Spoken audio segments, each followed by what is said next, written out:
Chlamydomonas में जो male female gamete आइसोगेमीट्स जो हैं या फिर आप बोल सकते हो एन आइसोगेमीट्स हैं, वो कैसे हैं? मोटाइल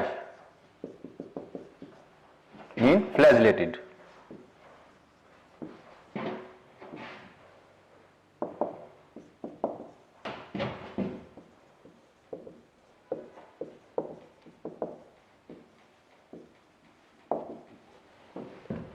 आइसोगेमीट एंड आइसोगेमीट्स हैं क्लैमाइडोमोनास के, दोनों ही ठीक है, मतलब मेल फीमेल गमीट कैसे हैं? मोटाइल। आइसोगेमीट आप समझ गए, एंड आइसोगेमीट्स, आइसोगेमीट्स का मतलब दोनों गमीट्स जो है शेप और साइज दोनों में सेम। एंड आइसोगेमीट मतलब दोनों गमीट मेल और फीमेल गमीट जो है वो क्या है, जो शेप है उसमें डिफरेंट है, लेकिन जो सॉरी शेप में डिफरेंट है और साइज में कैसे हैं, साइज में डिफरेंट है लेकिन शेप में क्या है, सिमिलर। एनाइसोगैमेट्स में कैसे होंगे, मेल फीमेल गैमेट्स जो हैं those are different in size but similar in shape. और स्पाइरोगारा के जो आइसोगैमेट्स हैं वो कैसे हैं, non motile.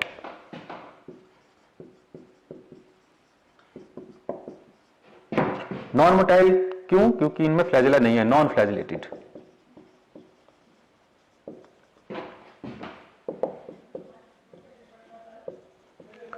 Non flagellated isogametes Spirogyra में, ये आपको याद रखना है। क्लैमाइडोमोनास में मोटाइल है आइसोगेमिट और आइसोगेमिट्स, जबकि स्पाइरोगारा में कैसे हैं, नॉन मोटाइल। ओके, और थर्ड पॉइंट,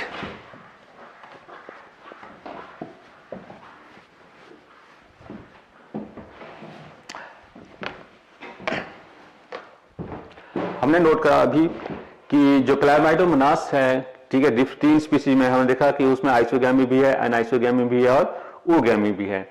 ठीक है, तो यहाँ पे इंपॉर्टेंट बात आ जाती है कि क्लैमाइडोमोनास जो जीनस है उसमें रिप्रोडक्शन, सेक्सुअल रिप्रोडक्शन के तीनों मोड हैं।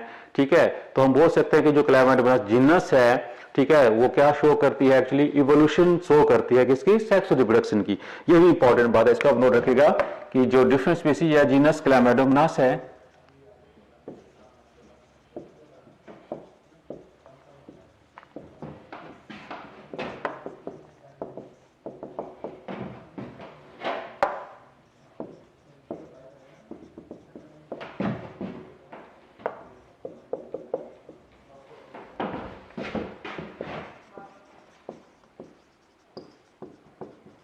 ठीक है, जो डिफरेंट स्पीसीज क्लैमाइडोमोनास की एक्चुअली उनमें, ठीक, कईयों में कैसा है आइसोगैमी, कईयों में अनआइसोगैमी है, कईयों में क्या है ओगैमी है। तो हम बोल सकते हैं कि जो जीनस क्लैमाइडोमोनास है ये क्या शो करता है, इवोल्यूशन ऑफ सेक्सुअल रिप्रोडक्शन। ये भी आप नोट कर सकते हो कि सबसे जो प्रिमिटिव मोड है सिनगैमी का वो है आइसोगैमी, उसके बाद क्या इवॉल्व हुआ एनाइसोगैमी, और सबसे जो एडवांस मोड है सेक्सुअल रिप्रोडक्शन का ये सिनगैमी का वो है ओगैमी। तो इसको भी याद रखेगा, evolution of sexual reproduction that is shown by different species of genus Chlamydomonas. Next हम चलते हैं अब इंपॉर्टेंस पे, अलगा की इंपॉर्टेंस।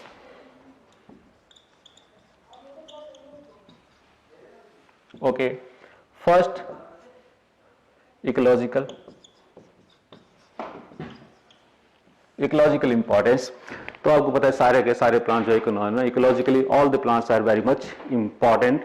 ठीक है, सभी में क्या होता है, फोटोसिंथेसिस होती है, ठीक है, कार्बन फिक्स होता है, मतलब जो ऑर्गेनिक जो फूड है या ऑर्गेनिक जो सब्सटेंसेस हैं जो हमारे बायोस्फीयर में प्रेजेंट हैं, ठीक है, जो उनके लिए जो मदर प्रोसेस है जिसमें वो बनते हैं वो कौन सी प्रोसेस है, फोटोसिंथेसिस। ठीक है, तो फोटोसिंथेसिस की हम बात करें तो ठीक है, जो मैक्सिमम जो फोटोसिंथेसिस है, मैक्सिमम जो ऑर्गेनिक फूड का बनना है उसमें मेन कंट्रीब्यूशन होती किसकी है, एल्गी की।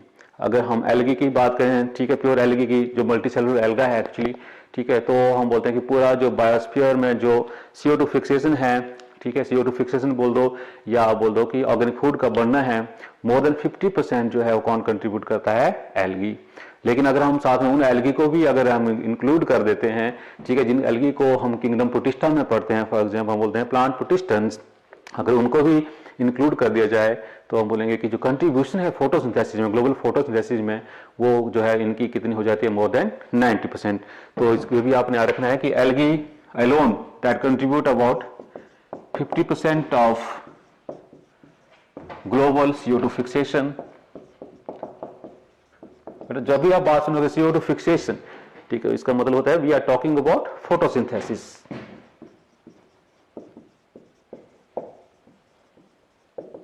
फोटोसिंथेसिस और कीमोसिंथेसिस भी आप बोल सकते हो, लेकिन मेन जो प्रोसेस है एक्चुअली वो फोटोसिंथेसिस है।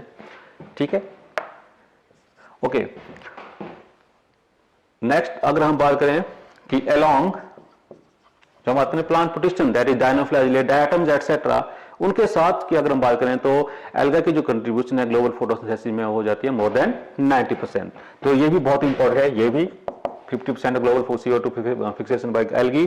ठीक है, और इसको भी आपने रखना कि along with डायनोफ्लाजिलेट्स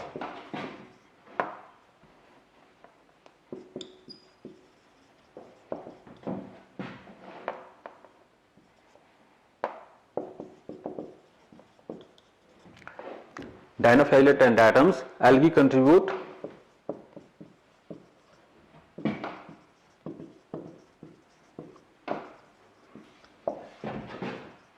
more than 90% in global CO2 fixation और photosynthesis।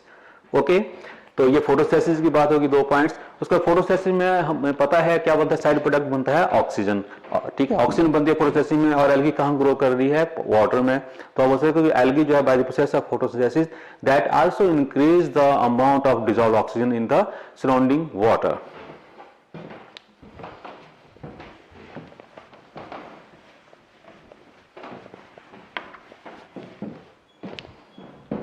Algae increase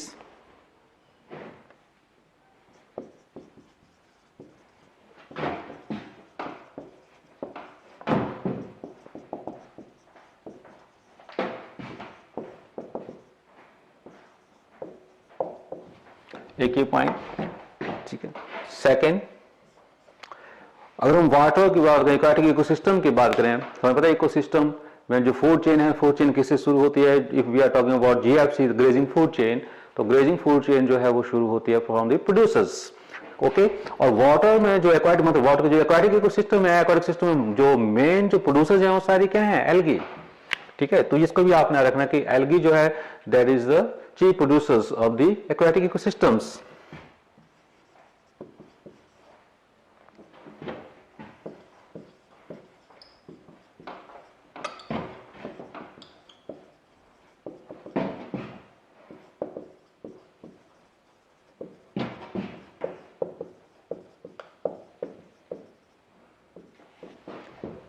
ओके, तो ये इकोलॉजिकल इंपॉर्टेंस फोटोसिंथेसिस हो गया, उसके बाद ऑक्सीजन का अमाउंट जो है डिसॉल्व ऑक्सीजन का सराउंडिंग वाटर, और थर्ड जो है प्रोड्यूसर्स की बात कर रहा था, जो फूड चेन में जो प्रोड्यूसर है एक्वाटिक सिस्टम है वो क्या है, मोस्टली क्या ज्यादातर एल्गी। इसके बाद इकोनॉमिकल इंपॉर्टेंस बहुत इंपॉर्टेंट,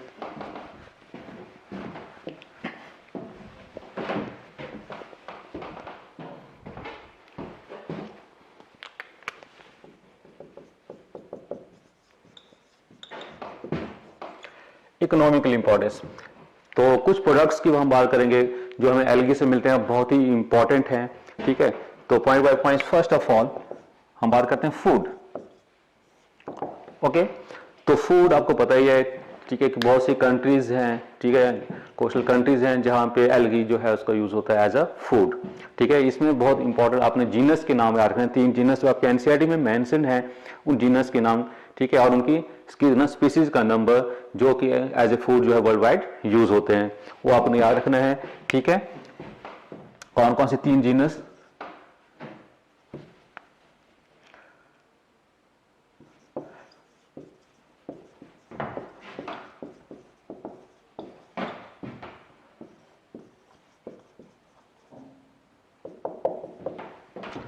ठीक, आपको याद रखना है एल्गी की लगभग 70 स्पीसीज जो है वर्ल्ड वाइड जो है वो एज अ फूड यूज होती हैं।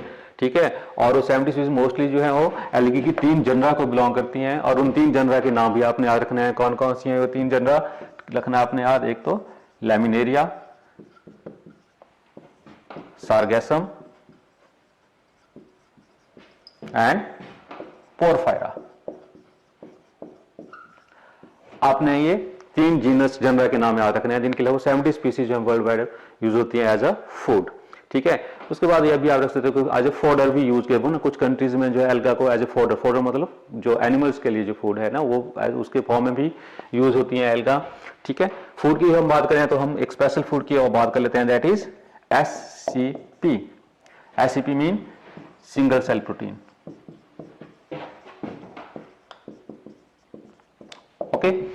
तो सिंगल सेल प्रोटीन आपको पता है कि ठीक है, कुछ ऐसे ऑर्गेनिज्म, यूनिसेल ऑर्गेनिज्म जिनमें क्या होता है बहुत सारा प्रोटीन होती है, ठीक है, और ऐसे ऑर्गेनिज्म को हम यूज जो है करते हैं डाइट में, ठीक है, फॉर ठीक है प्रोटीन के लिए, ठीक है, आज हम बोलते हैं प्रोटीन सप्लीमेंट डाइट, ठीक है।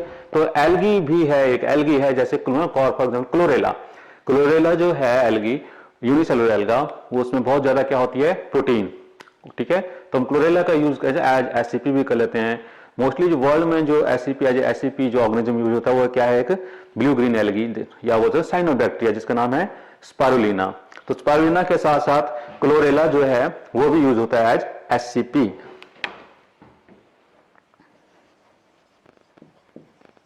क्लोरेला ये एल्गी है, ठीक है।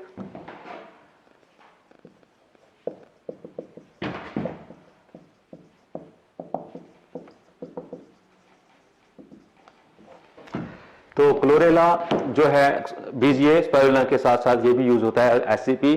यहाँ पे एक पॉइंट जो आप नोट कर सकते हो, जो आप NCERT में मेंशन है उसको भी आप नोट कर सकते हो, it is use as SCP by the space travellers also, ये भी आप नोट कर सकते हो।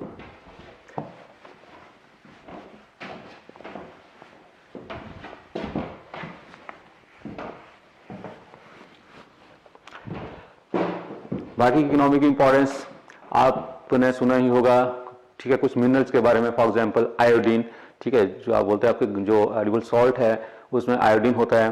तो जो आयोडीन है कहां से मिलता है हमें, अगेन फ्रॉम एल्गी, आयोडीन। तो आपको यहाँ पे याद रखना है ना एल्गी की कुछ जनरा के नाम जिनसे बहुत ज्यादा अमाउंट में जो है वो आयोडीन हम जो है एक्सट्रैक्ट करते हैं, ठीक है।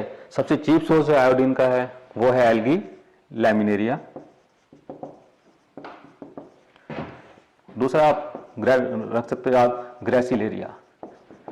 बहुत सी स्पीसीज जो है जनरा है एल्गी की जिनसे आयोडीन मिलता है, लेकिन चीप सोर्स ये दो। सबसे ज्यादा जो आयोडीन ऑब्टेन की जाती है वो लैमिनेरिया से, सेकंड नंबर पे ग्रेसिलेरिया। उसके बाद आयोडीन के बाद, ठीक है, हम बात करते हैं कुछ फाइको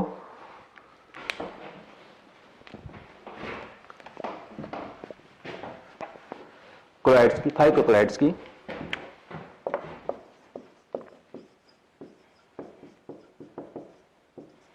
फाइकोक्लोराइड्स, फाइकोक्लोराइड्स का मतलब क्लोराइड्स मतलब क्लोराइडल सब्सटेंसेस हैं, ठीक है, which have the ability to absorb lot amount of water, ठीक है। और फाइको मतलब प्लांट्स, मतलब colloidal substances of plant origin, okay. तो इसमें कुछ इंपॉर्टेंट जो है हम लिख देते हैं यहाँ पे, फॉर एग्जांपल जो रेड एल्गा से हमें मिलते हैं, तो रेड एल्गा से जो हमें फाइकोक्लोराइड्स मिलते हैं वो कौन कौन से आपको याद रखने हैं, दैट इज कैराजीन एंड अगार। और इसमें मोर स्पेसिफिकली जो कॉम्पिटिटिव एग्जाम में आया था कि कैराजीन जो है वो कौन सी रेड एल्गी से सबसे ज्यादा अमाउंट में हमें ऑब्टेन करते हैं और अगार किस से ऑब्टेन करते हैं हम, ओके। तो कैराजीन में आप नोट कर लीजिएगा, carrageen that is obtained from red alga Chondrus, ये एल्गी का नाम है कॉन्ड्रस, ठीक है। कैराजीन जो है ये फाइकोक्लोराइड हो गया, और agar that is obtained from Gelidium and gracilaria.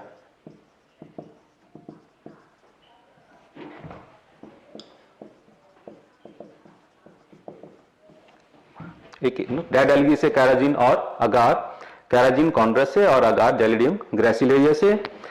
और ब्राउन एल्गी से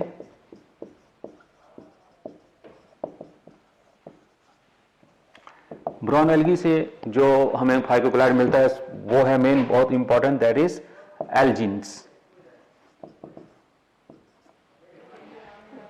ओके। और ये जो फाइकोक्लोराइड्स हैं एक्चुअली हमने कहा क्या है, they can hold lot amount of water. तो इनका यूज होता है वो किसमें होता है, जेली जो प्रोडक्ट्स हैं उनको बनाने में, ठीक है। फॉर एग्जांपल, ठीक है, जैसे बोलते हैं जेली आइसक्रीम्स होती हैं और भी प्रोडक्ट्स होते हैं जेल के, जो जेली होते हैं वो। अगार का आपने याद रखना है, अगार का इंपॉर्टेंट है कि along with the preparation of jelly ice cream etc. अगार जो है that is also used in the preparation of ठीक है solid culture plates for the growth of microbes. ठीक है, माइक्रोब्स बैक्टीरिया फंगस हम ग्रो कराते हैं ठीक है लैब्स में, तो उनके लिए जो दो तरह के मीडिया बनता है उनमें से एक मीडिया होता है सॉलिड मीडिया। तो सॉलिड मीडिया जो बनता है उसमें क्या डाला जाता है एक्चुअली अगार। ओके, फाइकोक्लाइड्स हो गए। चलिए इंपॉर्टेंस होगी। नेक्स्ट चलते हैं हम एल्गल क्लासिफिकेशन पे।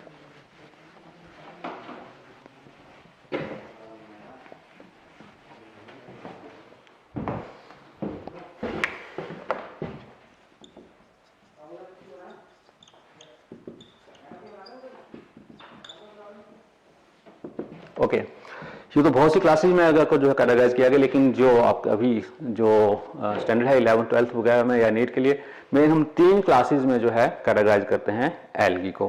That is Chlorophyceae, that is green alga, Phaeophyceae that is brown alga, Rhodophyceae that is red alga. ठीक है, तो क्या क्या क्राइटेरिया हैं, क्या क्या बेसिस हैं, वो नोट करने से पहले इंपॉर्टेंट चीज आती है कि बेसिस क्या है एल्गी को, जो हम 3 क्लासेस में कैटेगराइज क्लासिफाई करते हैं उसका मेन बेस क्या है। तो सबसे इंपॉर्टेंट एल्गा, सबसे इंपॉर्टेंट जो बेस है ठीक है जो कैरेक्टर है वो है photosynthetic pigments.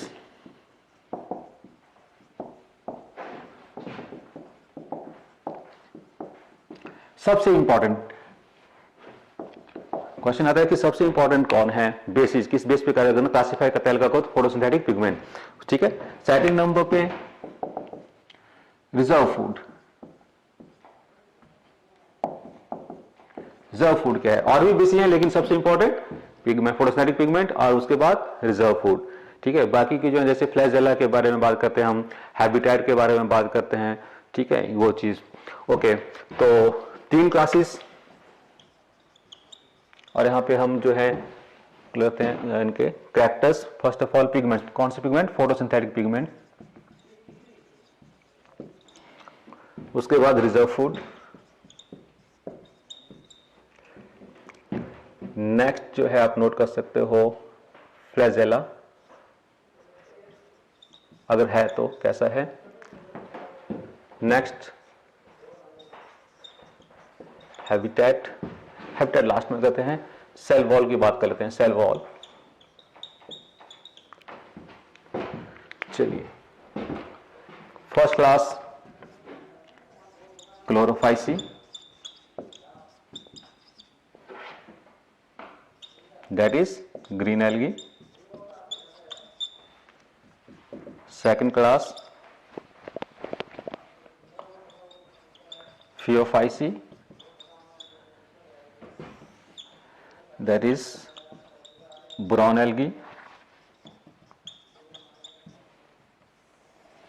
Third class Rhodophyceae, that is red algae.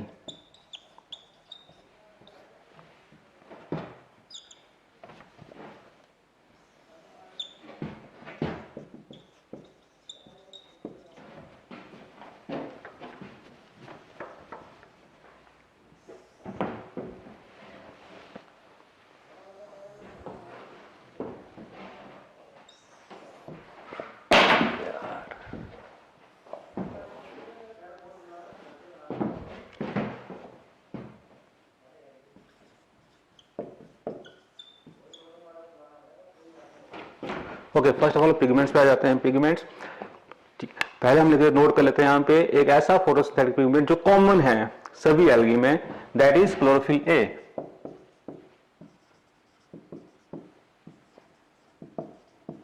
Okay, तो chlorophyll A that is common photosynthetic pigment in all alga.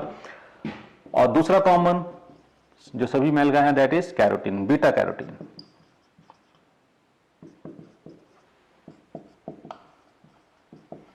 तो chlorophyll A and beta carotene, this two are the common photosynthetic pigments. Specific pigment बहुत important, specific pigment आपने note करना है green, brown और red alga में। तो बहुत important, green में आप कर दीजिएगा क्लोरोफिल बी, ब्राउन में क्लोरोफिल सी, रेड एल्गा में क्लोरोफिल डी। ये स्पेसिफिक फोटोसिंथेटिक पिगमेंट्स हैं इनके एल्गी के।